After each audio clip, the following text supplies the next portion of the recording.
Let me say hello to Justin, to Ken, to Pablo, and to Josh. Yun, tamang-tama. Memoryado ko yan. Opo. It's nice to see you again, Tito Boy. I know. Grabe, tagal na po nung last natin. Proud na proud ako. Ay, maraming I salamat am po, Tito so Boy. proud. Salamat Dahil po. nung mga panahon na nagkikita tayo, you were working very hard. You were driven.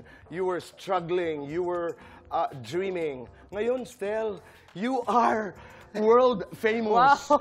Wow, congratulations. Thank you. Maraming salamat, Tito Boy. Naalala ko pa, one of your last guestings on my show, you were teaching me a step. Ano yun, yes yung po. move up, point dance. Go up. Move up, So, go up. Actually Okay. po, kanina talaga, nireview na namin, Tito Boy. Para mas mabilis na ngayon. So, babalikan lang natin, Tito Boy. Balikan lang natin. So, step, close, open, up. Ayan, Tito Boy. Pagalingan tayo. Sige nga. 5, 6, 7, 8. Hindi. Isa pa. Nagkamali ako. Okay. 5, 6, 7, 8. Yeah, we gonna go up. Ayan! Oh, di ba? Meron akong ganito.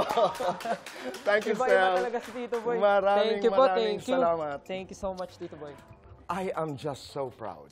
Really. Maraming salamat po. Oo, totoo. I am just so proud. Sa lahat ng mga naging kwentuhan natin, I am just so proud that you are where you are today because you and your group have worked so hard to get to where you are today. Salamat. Sarap naman nun marinig from Tito Totoo Boy. yun. Salamat po. Oo. And now you are coaching for The Voice. Yes po. Stel, paano ka nagko-coach? Baon mo ba lahat ng hirap na iyong pinagdaanan dito sa iyong coaching? To be honest, Tito Boy, simple lang naman po yung gusto kong iparating din sa mga talent ko. Actually, artist na nga po yung tawag ko sa kanila. Kasi doon rin po ako nag-start eh. Aspiring artist, performer. And alam ko po yung feeling na pag may tinuro sa'yo, gusto mo agad i-perfect.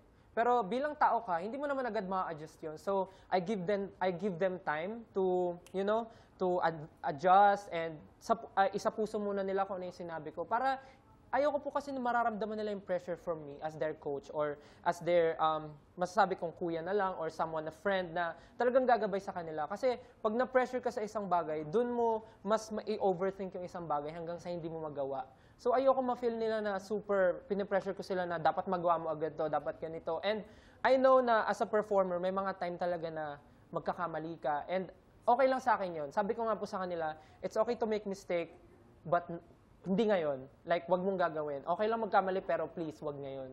Yun yung lagi ko sinasabi sa kanila. Itong sinasabi mo ngayon, Stel, ikaw ba ito, nung nag-uumpisa ka, ikaw ba ito na, halimbawa, pag tinuturuan, ayaw mong pinipressure, kasi alam ko, you trained for many, many years. Yes po. So, pag may bagong itinuturo na kanta, halimbawa, at sayaw, you don't go for perfection. Inilalagay mo muna sa puso, hanggat lumabas na natural. Opo. Oh, ikaw yun. Ako po yun, And do Tito not Boy. commit mistake. You can commit mistakes, pero kung magkakamali ka man, not now. Wag ngayon. So lahat itong sinasabi mo sa mga talents mo, sa'yo nang galing, po. ikaw yun. Ako po yun, Tito Boy. Kasi pag sinasariwa ko po yung mga nangyari sa amin before, talagang yung mistake, inevitable po yan eh. Like, hindi Right. talaga siya mapipigilan. But as a human, hindi tayo perfecto. Madadaanan natin lahat. At pag may sinabi sa akin, normally po, isa sa puso ko po yan. Kasi ang pangit naman po kung gagawin ko siya agad-agad and hindi siya genuinely mapapakita sa audience or halatang pilit. So, dapat po ramdamin ko siya, isa puso, isa utak ko, bago ko siya totally mapakita sa tao kung ano talaga yung gusto kong iparating sa kanila.